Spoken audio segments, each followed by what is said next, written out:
Hi, everybody. My name's Kathy Posch, and I'm the chair of the Iowa County Democrats and a founding member of the Heart of Iowa Dems. We are very excited tonight to welcome back two of our favorites, Thom Hartmann and Laura Belin. Each of them have joined us before on various, a couple times, I think. Thom once, Laura a couple times, but they've never been on together at the same time. So I'm looking forward to a really great conversation between the two of them.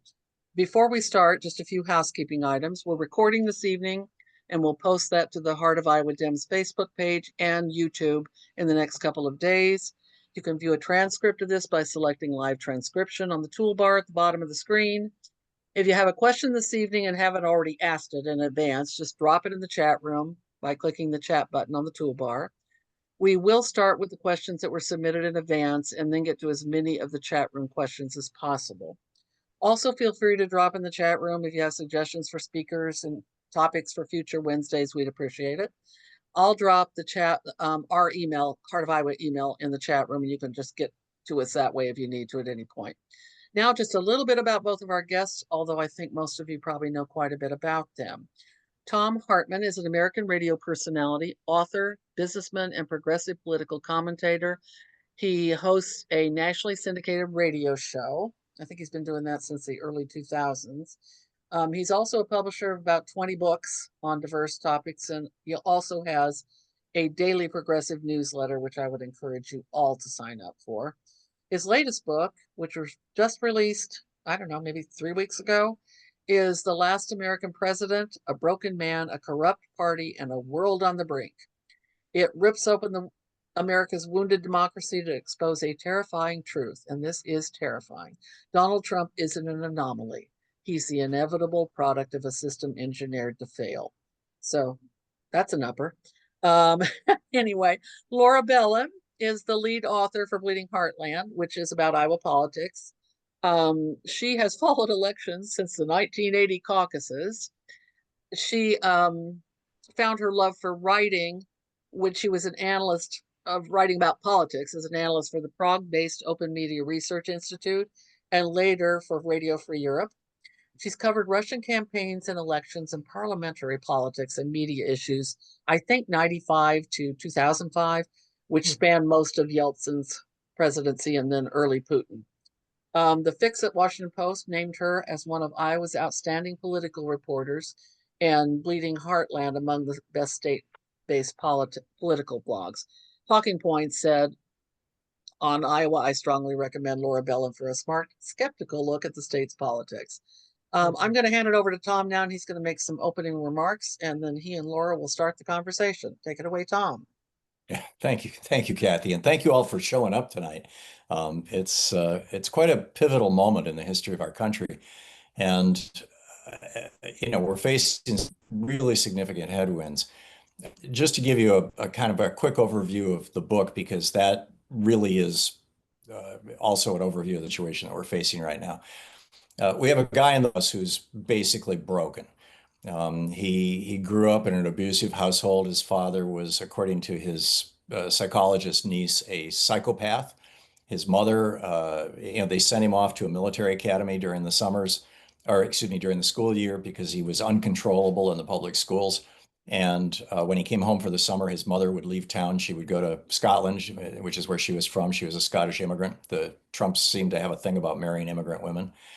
And so he grew up with this huge hole in his heart, and you can see it to this moment. He's desperate for love, so desperate that he will humiliate himself by organizing his cabinet around him or groups of executives and having them go around the room and slather him with praise.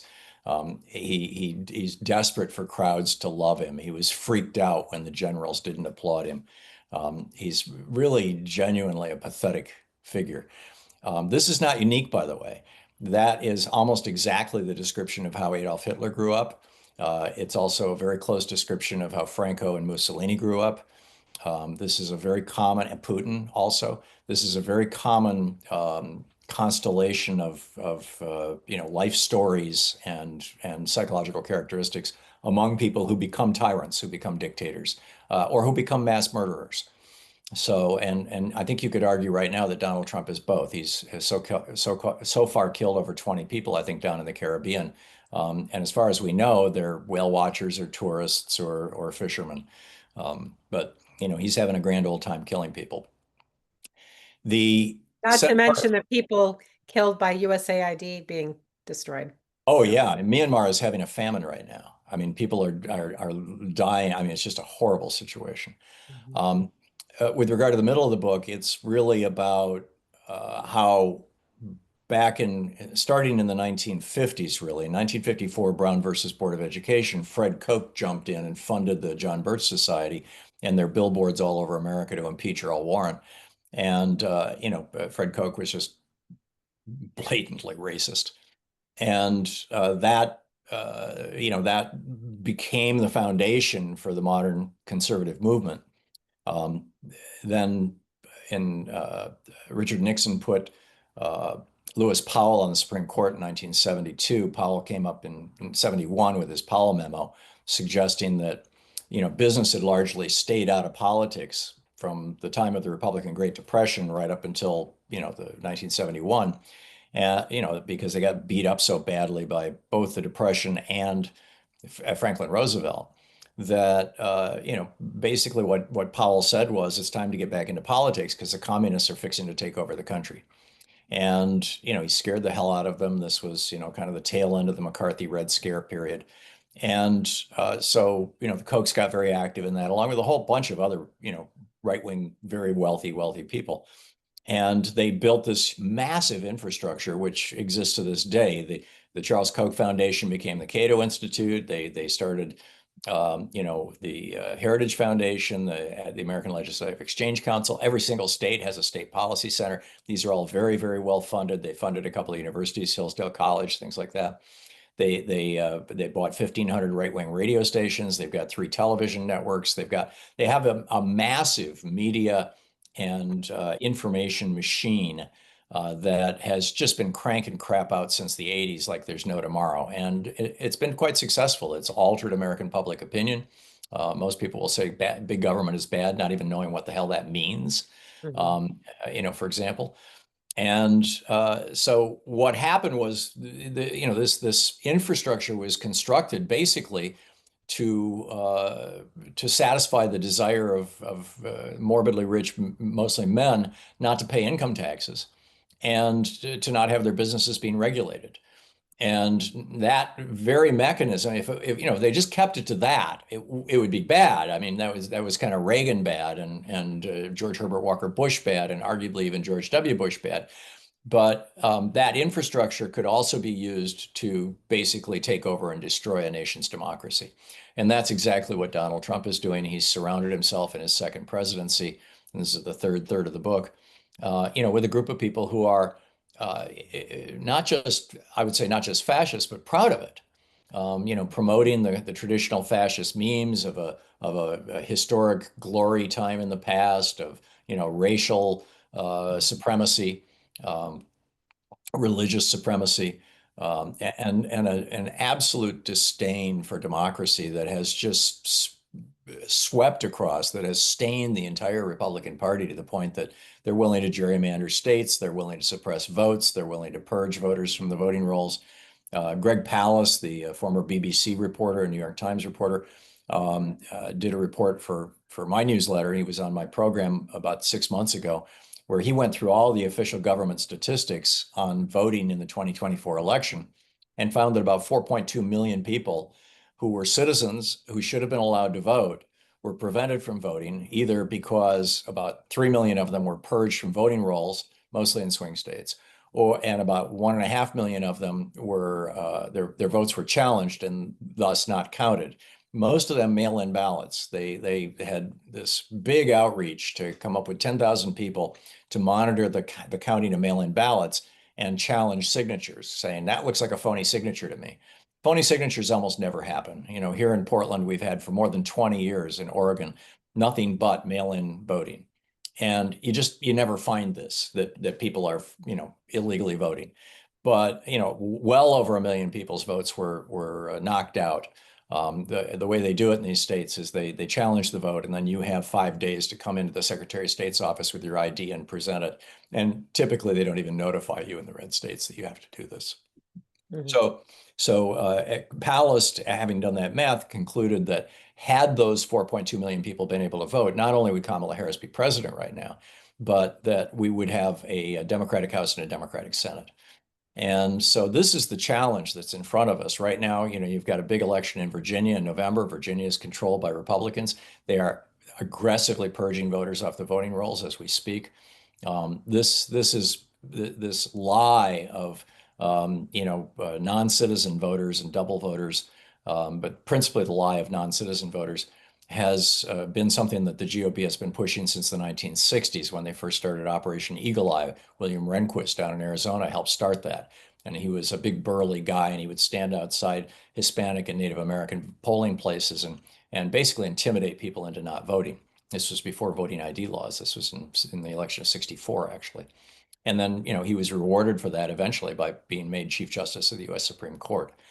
So, here we are. We've got a lot of stuff stacked against us. The Supreme Court is against us. The law in many regards is against us, at least as they're interpreting it. We've got 154 billionaire families supported Trump in the last election. 3 billionaire families supported Harris. So, it's a big challenge on the one hand. On the other hand, as Abraham Lincoln said, without public opinion, nothing can be done. With public opinion, anything can be done. Public opinion is turning against Trump. It's turning against the Republicans very rapidly. The Democrats are playing the shutdown really, really well. And I'm actually optimistic. I realize that, and I agree with Governor Pritzker, that Trump's mobilization of troops is probably primarily designed to get us used to having these troops in our cities, in our blue cities, so that when the elections roll around, they can be used to intimidate voters, or they can even be used, if they can provoke confrontations, they can be used to even stop voting altogether in certain parts of town where a lot of Democratic votes come. And I fully expect that, to happen. I think he's going to have some success with that, although we'll see. Maybe the courts will hold. Maybe the military will hold. So far, I'm not seeing that. The one little green shoot, the Brigadier General who is in charge of the Oregon National Guard, a couple of days ago was interviewed before the Senate committee here in Oregon, the state Senate committee.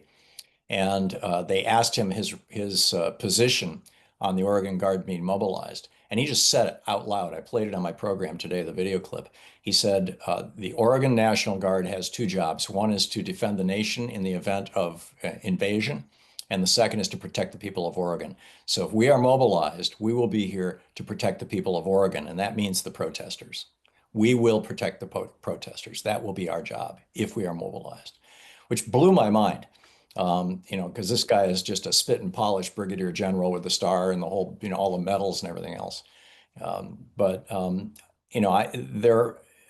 think that, this bizarre speeches that Trump and Hegseth, Kegger Pete or Whiskey Pete, they call him, gave to the generals, was a moment where I think the generals realized how crazy this all is. And that may actually be a good thing for us too. So we'll see. I'm nonetheless, knowing all this, I'm still optimistic. I really think that public opinion is turning. So, and Laura, I'm particularly fascinated. In fact, I was thinking of talking with my little 15 minutes about the parallels between what Orban came to CPAC and told us all we should be doing and what he did in Hungary. I've written multiple articles about it, and what Putin did in Russia. But you were there. Yeah. So if I can open the Q&A by asking you, Yeah. and then you're going to run this thing, what are the parallels that you see? I mean, you know this better than I do, certainly. I think about this so often. I started covering Russian politics in 1995, and there was an election cycle. There were parliamentary elections in December of 95, and the Boris Yeltsin re-election was in the summer of 96. And Yeltsin's approval ratings were really low going into that election cycle. And my colleagues and I talked about this a lot. They were only 5 years removed from communist governance, right? So we talked about this a lot. What if Yeltsin loses the election and refuses to give up power and tries to use the military to stay in power? And they had what they call a constitutional court, but it was fairly weak. We were very concerned about a constitutional crisis happening there, but I never thought that in my life I would ever see an American president lose an election and deny that he lost the election and try to stay in power after losing the election, and also convincing millions of people that the election was stolen from him. So I worry a lot about what's happening with the media in the United States. I am grateful every single day that no shareholders or corporate executives can just pull the plug on my reporting, because I covered very extensively in the late Yeltsin years and early Putin years. I developed an interest in the Russian media and media issues. And when I went back to graduate school, I wrote my doctoral dissertation on the reassertion of state power over the Russian media during this period. And the way it happened was the media were very instrumental in helping Yeltsin get reelected despite his unpopularity, because they didn't want to go back to communism, and his main opponent was a communist.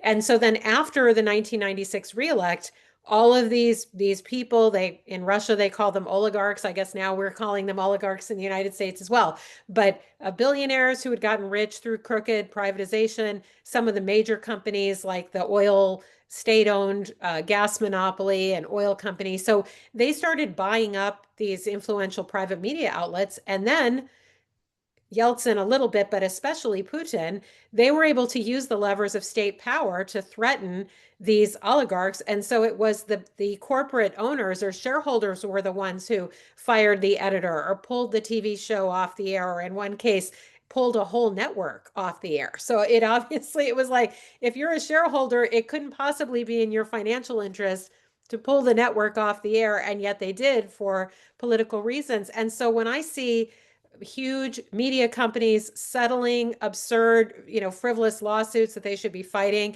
and settling them instead, when I see, shows being canceled, I mean, it's extremely concerning, especially when they're putting their interests, the big corporate merger that they want, over the interest in having an independent media. So I guess I don't really share your optimism as much, because we have this massive right-wing media sphere, which I think is a big part of the story of why Iowa and places like Iowa have turned so red. And then the mainstream media, instead of being a counterweight to that, is increasingly controlled by billionaires or corporate interests who are aligned with the right wing. So it worries me a lot how the news is going to be spun over the next few years. But in any case, that's, I guess, my shortish answer. Like, I could talk for an hour just about that.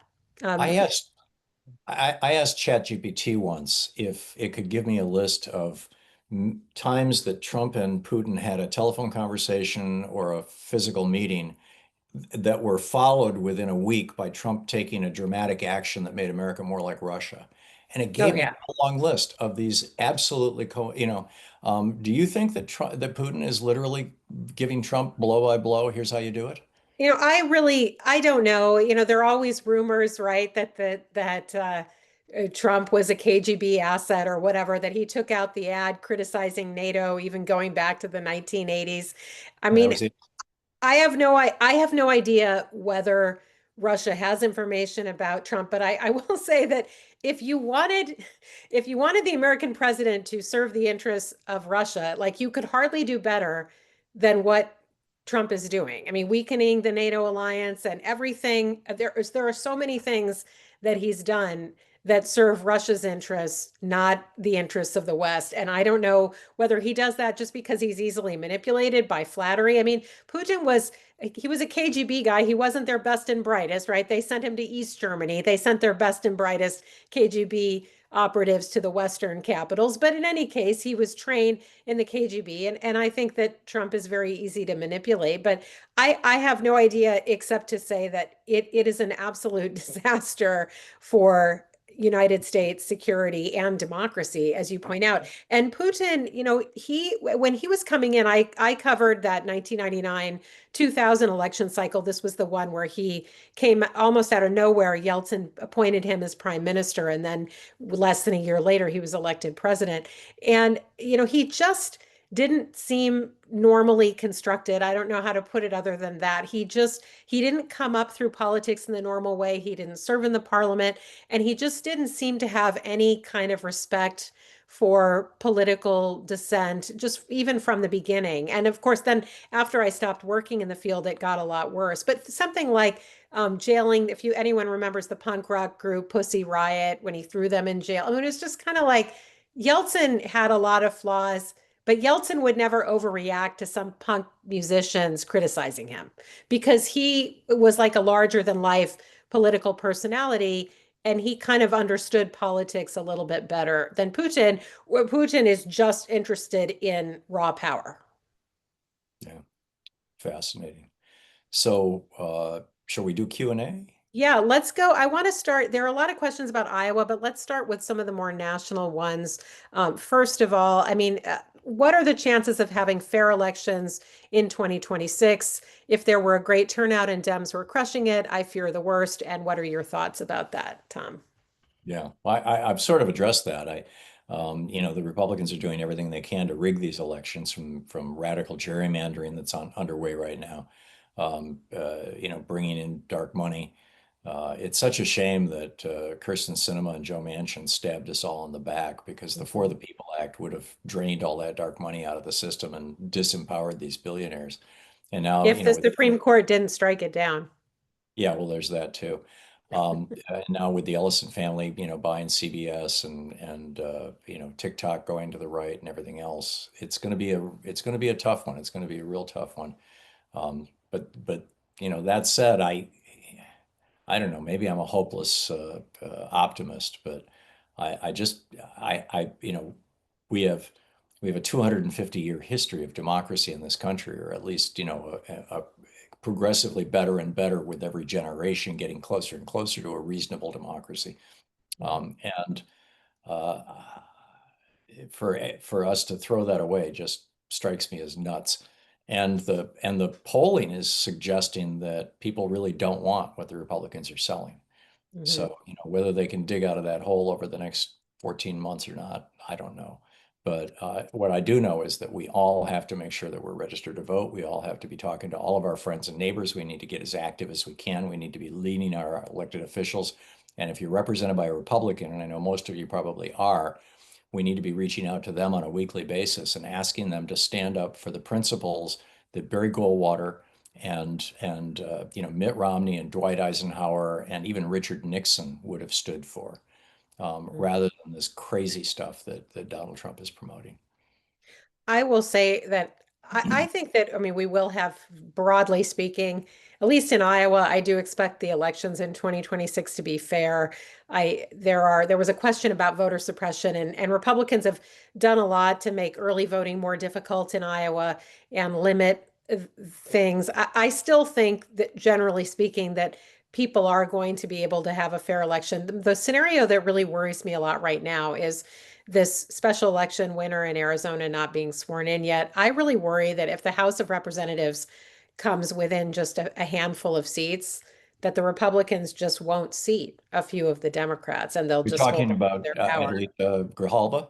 Yes. Yeah, Yeah. there's a backstory to that. And the backstory, which I don't think I've not seen it reported anywhere, but I'm getting this from Republicans that I know in DC, that what Mike Johnson intends to do is change the rules of the House of Representatives so that a discharge petition requires 250 votes instead of 218. Mhm. And he can't do that if Grijalva is seated because it takes 50% plus one, which is 218 votes, to change the rules of the House. Mhm. This is very similar to how John Thune could end the filibuster right now, the Democratic filibuster, and reopen the Right. government tomorrow simply by changing the rules of the Senate to allow the CR to pass as an exception to the filibuster. Mhm. So apparently, Mike Johnson is planning on changing the discharge petition rules in order to protect Trump from the Jeffrey Epstein stuff, and so he can't do that until Congress is back in session, and so he Mhm. can't swear her in until the day after it comes back in session. We'll see if that's actually what happens, but I've heard that from more than one source now, so I think it's probably Well, correct.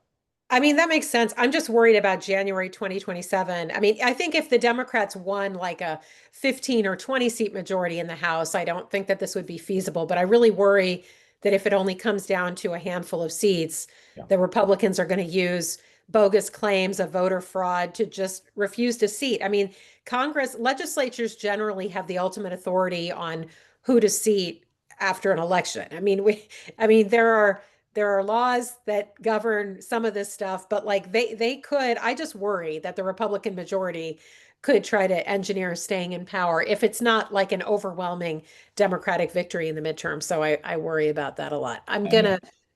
There's a question here.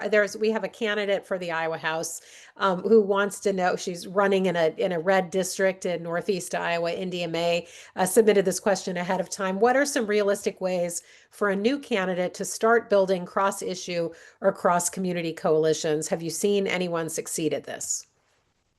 I'm not sure what cross-issue or cross-community coalitions means. Can you India, explain that to me? yeah, India, I saw that you were there. Do you want to, can we unmute India so maybe she can elaborate on her She can question? unmute herself, yeah. All right, I was able to unmute. Thank you guys so much. I'm learning a lot tonight. Hey, India. So, by cross community and cross coalitions, I am a part of 5051, two different indivisible groups, PDA Iowa, that's Progressive Democrats of America, the Iowa chapter. There's just so many different groups that all have the same goals, and even peripheral groups like Iowa Food Systems Coalition, etc. And I could go on and on. How do I bridge that and create something that can last more than just this next election if I'm blessed enough to flip this seat, but also to ensure that we never backslide again? Yeah, it's a huge challenge. There's the old joke about the smaller the pond, the more the frogs fight. And you certainly see this in politics. You get a bunch of small groups and they all view each other with a jaundiced eye because they think they're competing for the same, members and dollars. Um, Indivisible in the early days did a great job of pulling together this coalition of groups. But now a lot of those groups are starting to grumble about the fact that they've been subsumed by Indivisible and rendered irrelevant in their minds. So it's a real challenge. My inclination would be to try and do it all under the umbrella of the Democratic Party, to try to bring everybody into the Democratic Party. I mean, here's this billion-dollar corporation nationally, and a large corporation at the state level. And there's basically a welcome sign on the front door. We can just walk in and take it over if enough of us show up. So that would be my I think probably best suggestion. Try to bring them all into the Democratic Party and create working groups or caucuses. The group caucus or something like that. I don't know, but I don't know if that's practical or not. But that's what comes to mind. Laura, your thoughts? I'm just going to chime in. I'm going to crib from JD Scholten, who's many of you probably know. He ran against Steve King twice. That's how many people know him. He was then elected to the state house, and he was a candidate over the summer for the US Senate, but he dropped out of that race in August. But when I saw him speak several times this summer, he talked about how we really need to do a better job of reaching the people who aren't political or don't consider themselves political and don't normally get involved in politics, and that's very challenging. And he plays minor league baseball, so he was talking every day with a bunch of Gen Z men who don't consider themselves very political. But he talked about the B's and the S's. So I'm going to try to get this right. Barbers, bartenders, baristas, stylists, and servers. So these are all people who talk to a lot of people in the community. And he said, we need to engage with people like that who have large networks in their communities and maybe don't think of themselves as being political, but maybe they share a lot of our values and a lot of our views on the issues. So I'm stealing that from JD Scholten tonight. That's a great idea. I'm gonna now, there's a question, Jim Eliason asked, people are concerned about grocery prices. What role do state and national governments have on these prices? What can they do to reduce them? Yeah. Well, inflation, there's a number of different causes for inflation. Inflation really is, at the end of the day, a decrease in the value of the dollar. Trump has been driving down the dollar. It's down 10% over the year. That's going to show up as inflation, although it mostly has to do with international trade. The value of the dollar relative to other currencies. He's also driving inflation with his crazy tariffs.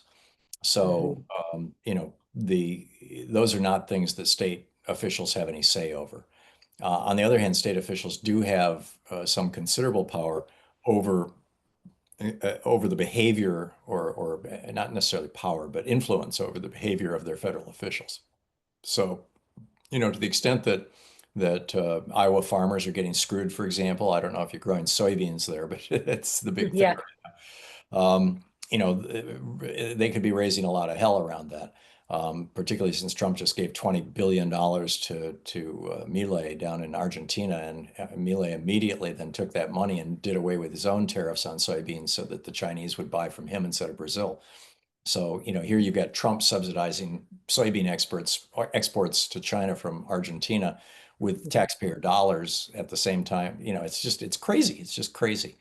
But uh, that, and also to the extent that your state may have antitrust laws, and again, you've got Republican control in the state.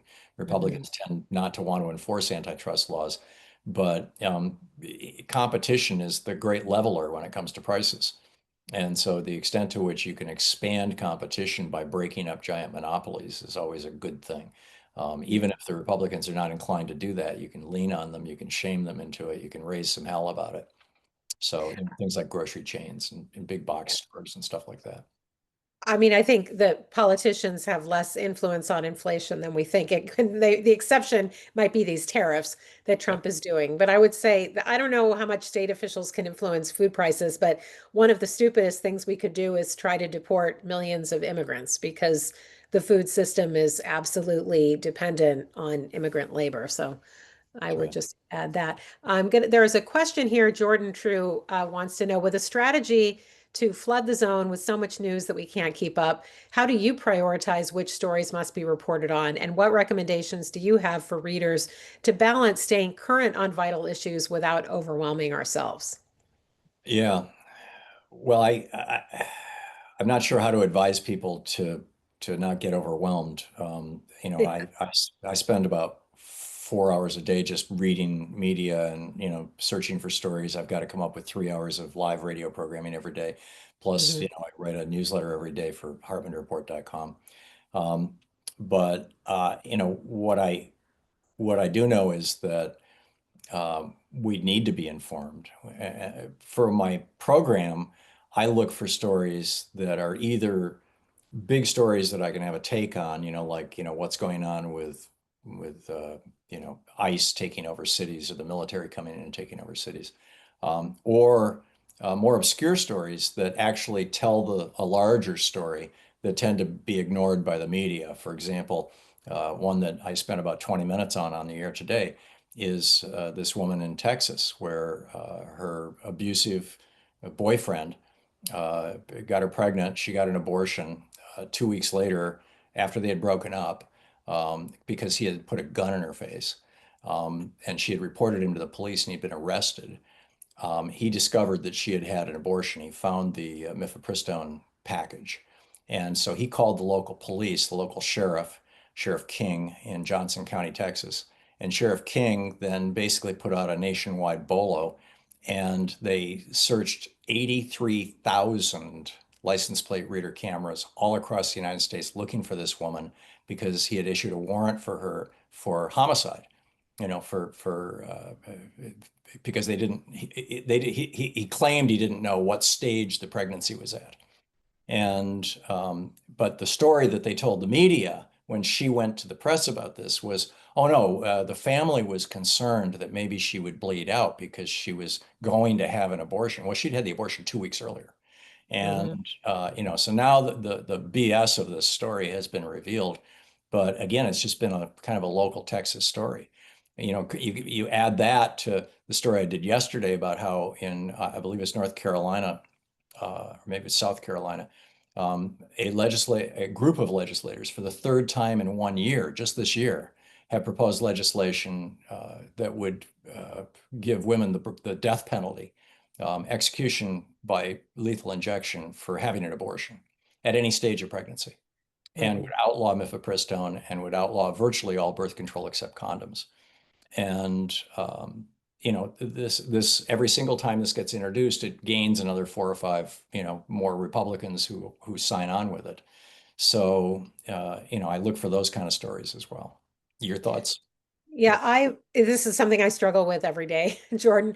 I just try to look every day. I'm looking for either a different angle or more in-depth coverage of the big story that everyone is talking about, or some story that no one else is covering. So, like over the weekend, I wrote about how it's with what the FDA has done on the vaccines and restricting access to the new COVID boosters to people in high risk.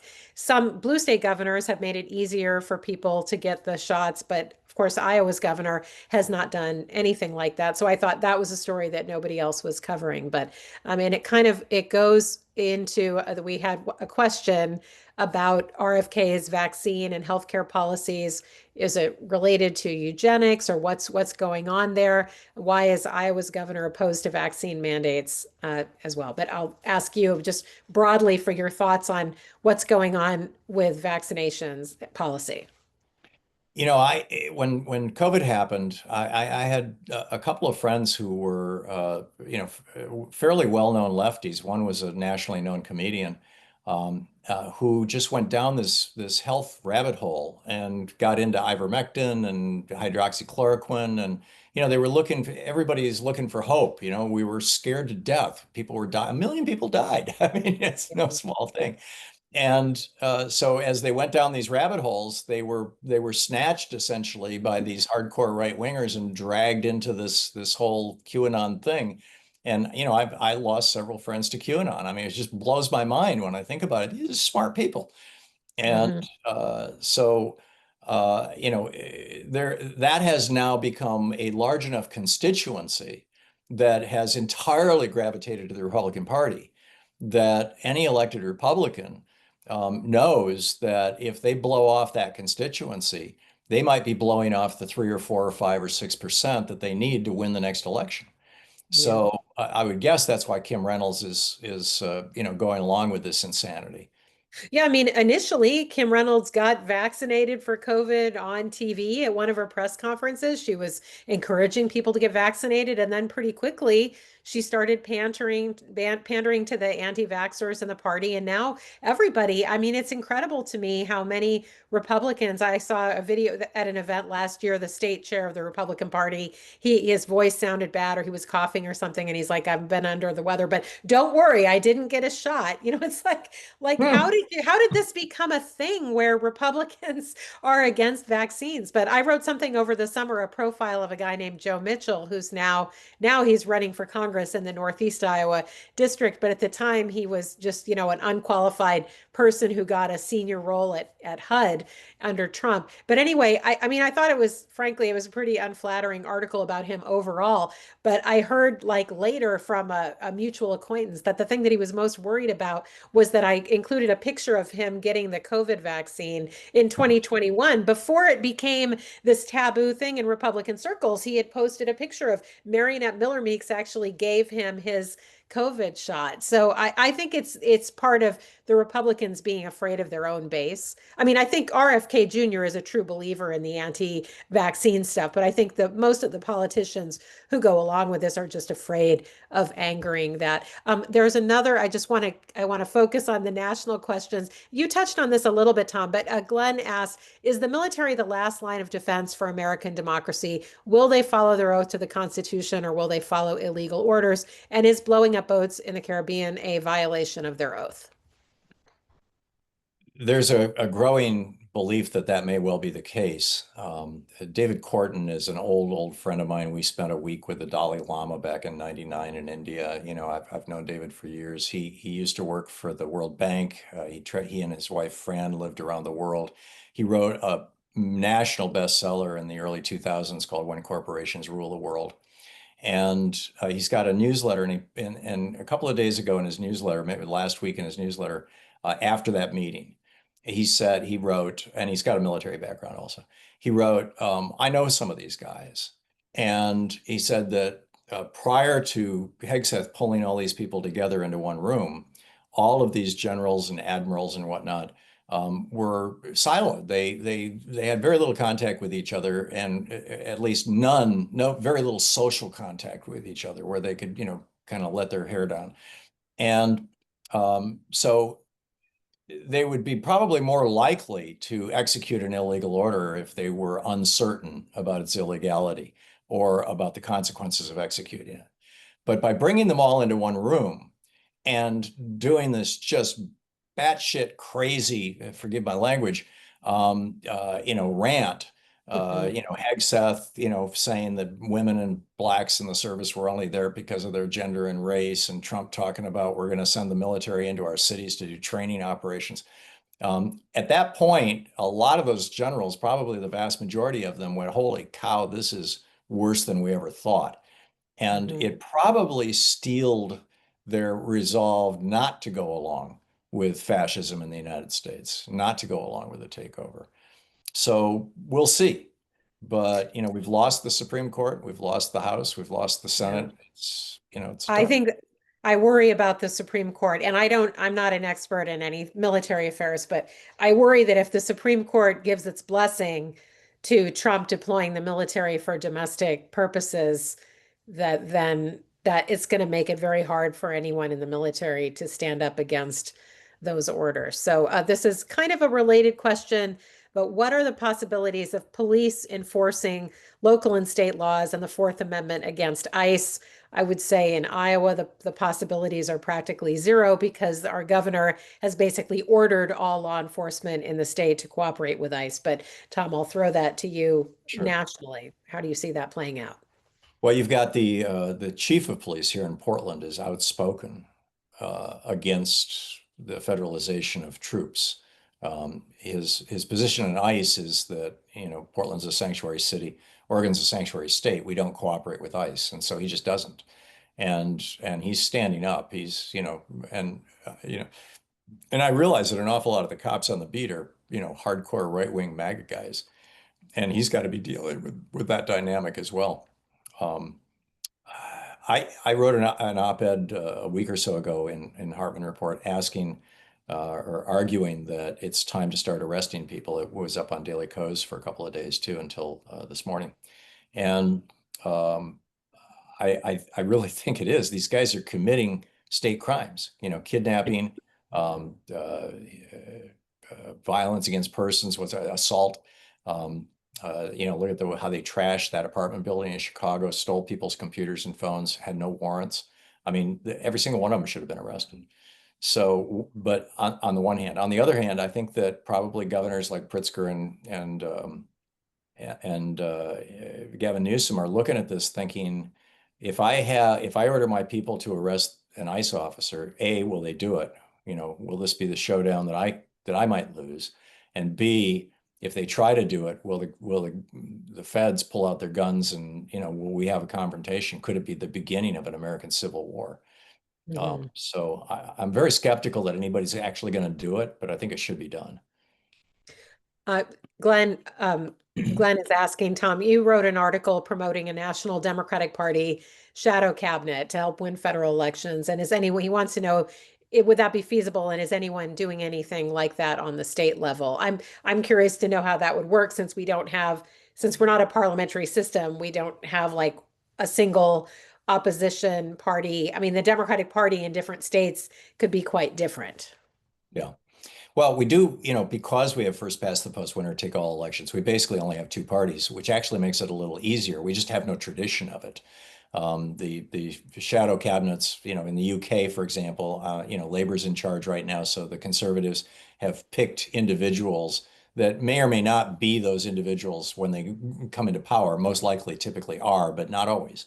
So here's our Secretary of State, here's our Secretary of Defense, they have different titles in the UK, but, and then those people speak whenever the Secretary of State says something, the shadow Secretary of State would say something and say, no, this is what we would do if we were around. I continue to think it's a great idea. I've been pushing it for some time. A lot of other people are pushing it at the national level. The Democratic Party has not shown any interest in it. I've been kind of disappointed in Ken Martin in a lot of ways. He doesn't seem to be much of a fighter or a scrapper and not particularly innovative in his thinking. But but I think it would be a good idea. You know, it's a way of you know, establishing a framing system for talking back to these guys. I don't know of any states that have done it. I'm not even sure how viable it would be at the state level because most people pay no attention at all to state level politics. You know, it's like just a handful of percent, you know, 2, 3, 4% of people can even name their state representative and their state senator. Mhm. But at the federal level, I think it could be very, very effective. Molly Regan had a question about the First Nations or Indian tribes that they're near total genocide, and how do you honor and discuss their contributions and continued struggles? I mean, I haven't frequently covered Native American issues at Bleeding Heartland. I've only very occasionally written about that or reported on that on my radio show that's on KHOI Community Radio. But do you have any thoughts on that topic? Yeah, I wrote about it at some length actually in a book that I wrote called Last Hours of Ancient Sunlight that Leo DiCaprio made into a movie. It's you know, it's a terrible history, and we need to remember that and speak of it. And particularly, you know, the biggest opportunity to do so is whenever anybody starts ranting about immigration. You know, pointing out that unless you're a Native American, we're all immigrants. Mhm. And most of our ancestors were illegal immigrants.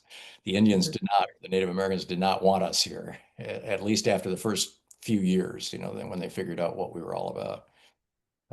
Beyond that, I mean, you know, it was a very fashionable thing during COVID to start these kind of political meetings by saying, you know, I'm on Potawatomi land, and you know, that has kind of faded away along with a lot of the kind of identity politics stuff that has been set aside for, you know, just these screaming issues of the death of democracy, and I get that. And I'm not arguing to bring it back, although, you know, in some areas where you've got a large Native American population, it makes a lot of sense. I've seen it the last few years when I go to an event about once a year at the University of Iowa, and I've heard that land acknowledgement, but every year I'm kind of surprised to still hear that. So I think Republicans are probably going to outlaw that. Yeah. Mike Carberry had a question in the chat. I've heard that was Deutsche Bank that bailed out Trump of his financial troubles back in the day, and that bank is controlled by Russian oligarchs. They may have some leverage over Trump that we can only speculate about. Is this true or just urban rumor? I don't have, I mean, I've heard the same rumors, but I don't have any information about that. So I can't vouch for that. Yeah, I don't believe it's controlled by Russian oligarchs, but there's a huge body of evidence that it's been a major launderer of Russian oligarch money over the years. And, you know, how much of that money found its way to Donald Trump, I don't know. I have always believed that the reason Brett Kavanaugh is on the Supreme Court is because Justin Kennedy signed off on $1 billion worth of loans to Donald Trump, 300 million of which he never paid back, that the bank just ate. And Right. and that I think that Donald said to Anthony Kennedy, who, you know, about 20% of the time would actually vote with the Democrats on the Supreme Court, said to him, you know, a nice little son you got there. It'd be a shame if something happened to him, you know, like he got exposed for the stuff that he did with me. And Kennedy then, because Kennedy's still in good health, he wrote an op-ed for the Wall Street Journal last week. You know, he's still around. But I think that Trump drove him out so he could get Brett Kavanaugh in there. I realize that doesn't have anything to do with the specific question, but it is Right. it is a Deutsche I, Bank. I mean, I don't know the foreign influence on Trump. I will say, like, Mar-a-Lago is just like a foreign intelligence operative's dream down there. I just can't even. Anyway, I just and just the fact that Trump has totally destroyed our intelligence agencies, you know, with Tulsi Gabbard, and I mean that's a whole other conversation. Her whole ties to Russia. There was a You know, question. There was a question, Terry Fritcher, when will the farmers get mad enough at Trump? And I don't know. I think the farmers, you know, they may get some bailout money and they may never get mad enough at Trump. But of course, the tariffs raise prices for everybody, not just the less than 2% of the population that actually farms. But what do you think about that, Tom? well, in his last term, he threw $20 billion at them. This time, he's asking for 50 billion. You know, and he's claiming he doesn't need Congress to appropriate it. That's going to go to the courts also. So we'll see. We'll see if he can get that money to them or not. If he doesn't, then I think he's screwed. You know, I think that's the point at which they will start turning against him. But until then, you know, yeah, it's a 80% Republican constituency, so not much risk. What can we do? Mary Weaver wants to know, what can we do to get our congressional delegation to uphold their oaths? We have the Silent Six representing Iowa. I mean, I think it's tough, but I do think it's helpful for people to call the office, right? I think calls are better than emails, but call the office, show up at their district office, email their office. What do you think, Thom? I agree. And one other tactic that Bernie Sanders taught me years ago that Mark Pocan and others have been doing is go, during a time when Congress is out of session, you can typically rent like a school gymnasium for very little, either nothing or maybe a couple $100s for security, and set up a town hall for your local Republican congressman or woman. And whether they want to come or not, right? They almost certainly won't. And then, have an alternative speaker, and it could be an out-of-town Democrat or another Democrat from the state, or even just you, and shame them, and put a mannequin on a seat or have an empty chair. And this can be a very, very effective political theater. Mhm. There are some links in the chat, but I want to just give Thom a chance. Where can people find you, listen to you, read your work? I write a daily newsletter and publish it at hartmannreport.com. We have a radio TV program that's on Free Speech TV. It's on Sirius, which is on Dish and Direct. We're on Sirius XM nationwide. It's from noon to 3 Eastern time. I think that's what 11 to 2 your time, your Central time. And tom.tv is the website for our radio TV program. Hartmann Report is for my writings, and then my books are all available from any bookseller. Mhm. And I'm at bleedingheartland.com. I have a Substack that's Iowa Politics with Laura Belin. That's where I share my weekly radio show for KHOI Community Radio, which is KHOI's Capital Week. It's also available on any podcast platform or smart speakers. I think Kathy wanted us to end on some kind of optimistic note or encouraging note. So do you have any thoughts that people can take away that maybe if people's motivation is flagging, what's a positive thought that can carry them through? Never underestimate the power of a pissed off populace. I think, we just all need to be working as hard as we can to wake people up and let them know what's going on. And I think it's entirely possible that we can hold the line and save our democracy. This is as much a critical moment in my mind as the 1770s were. Mm-hmm. And I will say Democrats or progressives, because these are nonpartisan elections, but progressives had a pretty good showing in Iowa's 2023 local and school board elections. And I'm fairly optimistic. These are very low turnout things. If you can find a school board or city council or mayoral candidate in your area worth supporting and get out and help that person or text your friends, I mean, you can really swing some of those elections with a very small number of votes. And I think that's meaningful. Yeah, agreed. Thank you both. Oh my gosh, we could go on for another hour, but we won't. Don't worry. I know. I'd like to thank you both again for joining us this evening. That was great. As all of you know, Heart of Iowa Dems is not a money-raising entity, so we really appreciate you sharing your time with us pro bono. I would like to encourage everybody on the call to buy Thom's book. There's a link in the chat room, and I will also include it in the email coming out to the Amazon. You can buy it on Amazon or wherever you buy books, and subscribe, as they both said, to all their stuff. I will make sure those links that were included in the chat room are included with the email that I send out with the links to the recordings probably tomorrow. I hope I have time to do it, but in the next couple of days. So many thanks also to Glenn Getz, who's on the call tonight, who was instrumental in making this happen.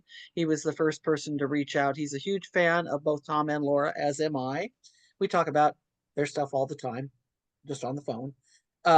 So that's great. Another person helping tonight is Karen Patel behind the scenes, our tech troubleshooter, and the person that makes sure I don't screw up the recording. A reminder that the recording will be on Facebook and Heart of Iowa. Next Heart of Iowa Forum will be on November 5th. I'm not sure of the topic yet. There's so many that just need the attention right now. I have a hard time picking, but there'll be something. We'll close this evening by encouraging all of you to donate to your county Democratic Party, either on ActBlue or directly. and of course to any candidates you are supporting. So good night from all of us. Thanks again for keeping the series going. We'll see you soon.